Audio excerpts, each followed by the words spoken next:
Underlying love, beneath the surface it lies, in the whispers of secrets and unspoken ties, caught between the heart's gentle tug and the dance of romance, in the arms of love.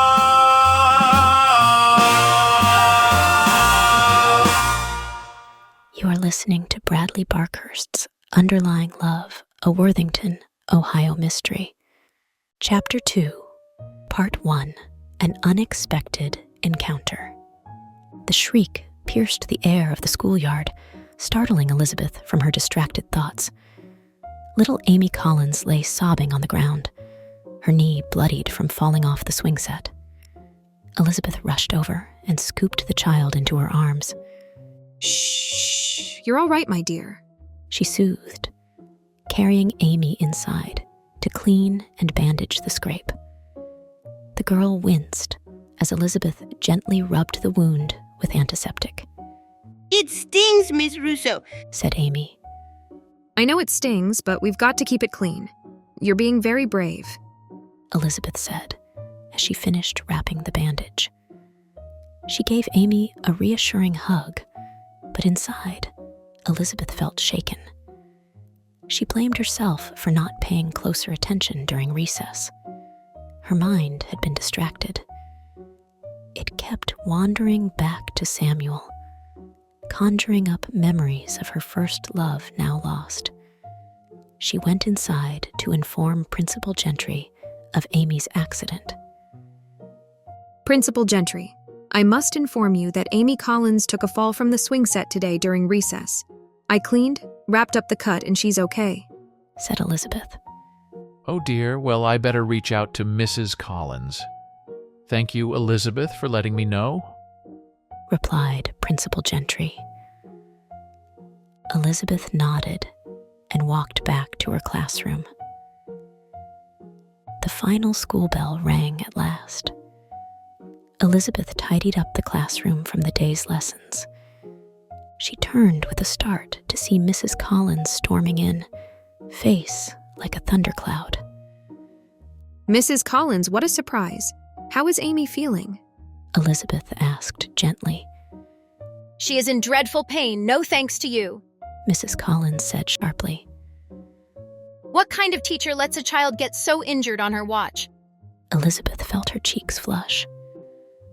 I'm sorry about the accident. It all happened so fast. Sorry doesn't help my poor Amy, Mrs. Collins interrupted. She could have broken her leg out there while you daydreamed. I've got a mind to speak to the school board about your negligence. Now, Mrs. Collins, Elizabeth replied firmly. Accidents sometimes happen on the playground. That's part of childhood. Amy is a resilient girl, and I'm sure she'll heal quickly. Well, she certainly won't be healing under your careless supervision, Mrs. Collins huffed. I expect the board will see reason and find a more suitable teacher.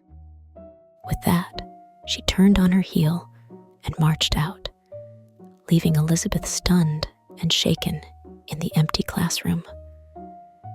Elizabeth's head was spinning after Mrs. Collins walked out. Yesterday the car accident, and now this incident? Elizabeth said to herself. It wasn't your fault, Elizabeth, came a voice from the hallway. That could have happened to any of us. It was Debbie Greener, the 4th grade teacher, across the hallway. Elizabeth, accidents do happen, and Amy's fine. Don't let Mrs. Collins get the best of you. We've all had a run-in with her at one time or another. Thank you, Debbie. You know you are an inspiration not only to your class, but to me as well. Elizabeth felt a little better. Miss Greener walked out of the room, and Elizabeth packed her tote bag and headed back home. Elizabeth turned west down Granville Road, crossing High Street. She wasn't in the mood to see George at the Red and White, so she kept walking on Granville Road, turning onto Oxford Street. She walked a block past the tidy houses with white picket fences. Then, she turned right onto New England Avenue to her house. Up ahead, a familiar figure stood stiffly next to his motorcycle in her driveway. George. She stifled a sigh. Hello, George. Elizabeth greeted politely. Elizabeth, we must discuss wedding plans. I was thinking that June would allow ample time for preparations. She hesitated. George, it's been rather a long day. Amy Collins took a tumble at recess and it gave me a scare. George's brow furrowed. Children fall, it's to be expected. But we cannot delay wedding planning. The church will be booked up. He insisted. His forcefulness was grating after the stresses of Elizabeth's day. They stood in terse silence for a moment. Then George straightened, adjusting his tie. Fine, we'll discuss this later. I should be getting home. Farewell, Elizabeth. As George pulled out of the driveway, Elizabeth heard a sound. It was Betty Wimsfeld, her eccentric neighbor, tidying the front porch. Afternoon, Elizabeth. Crackerjack of a day. Elizabeth turned to see Betty waving from across the porch. Betty smiled as she walked over, holding a broom and wearing a fake pearl necklace. She was around her mother's age, in her 60s. Even though she lived next door to Elizabeth's family, Elizabeth never really got to know her. Betty, you're too kind. Let me help with that. Elizabeth offered, reaching for the broom. Betty smiled warmly, with her curly salt and pepper hair blowing in the gentle breeze. Oh, nonsense, dear. You've had a long day. The leaves are already coming down. Let me help sweep your porch. It gets me outdoors enjoying the fresh fall air. Well, I appreciate your offer, Betty, but I can manage, replied Elizabeth. Of course. Now, how are those wedding plans coming along? Betty asked, with her eyes bulging from the thick lenses of her glasses. George seems very eager to tie the knot.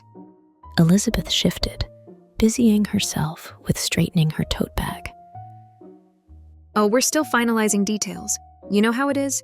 So many decisions to make. Betty nodded knowingly.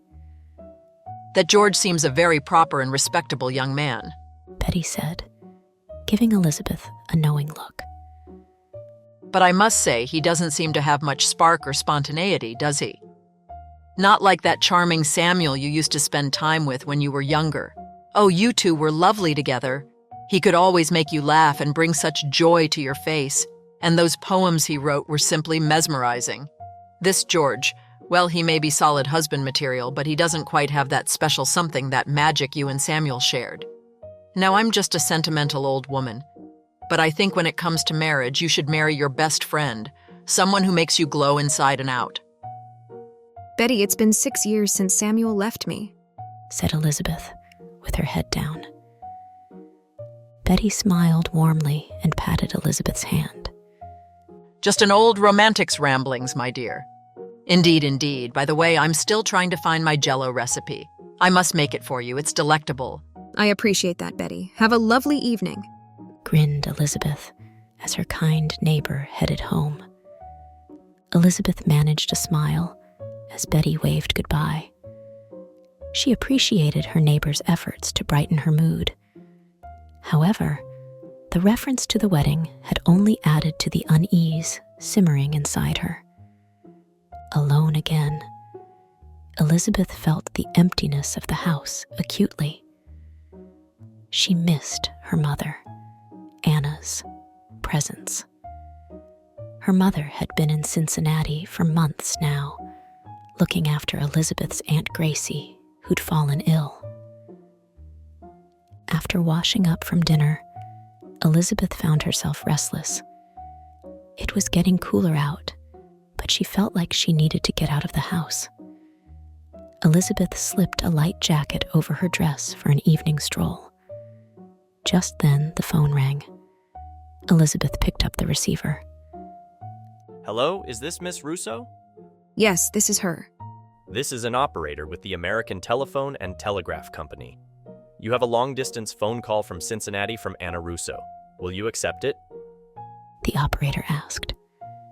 Yes, responded Elizabeth. There was a slight pause, with a faint voice in the background. Hello, Elizabeth? a female said on the phone line. Mother? She replied. Yes, dear, I have sad news for you. Your Aunt Gracie has gotten worse and has to go to the hospital. I don't know if she will make it through to next week. I was wondering if you could take the 9 a.m. Greyhound bus down to Price Hill, just outside of Cincinnati, to visit us. Of course, Mother. I can make it down first thing tomorrow morning. Wonderful, sweetheart. We will see you around 11:30 Saturday morning at the bus station. Have a good night. Good night, Mother. My thoughts are with Aunt Gracie and Uncle Herb. Bye-bye. Elizabeth responded as she hung up the phone. Elizabeth was in a bit of a shock. First, the stress from Amy falling, and now Aunt Gracie. She recently received a letter from her mother that stated Aunt Gracie had taken a turn for the better. Well, that turn must have had an added twist in the road. Thank you for listening to Underlying Love, a Worthington, Ohio mystery. Be sure to like and subscribe and purchase the novel. Elizabeth's life has encountered some new twists in the road. Will little Amy Collins be all right? And will Aunt Gracie get better? To find out these answers, be sure to tune in to further episodes of Underlying Love, a Worthington, Ohio mystery. Next up, Chapter 2, Part 2, An Unexpected Encounter.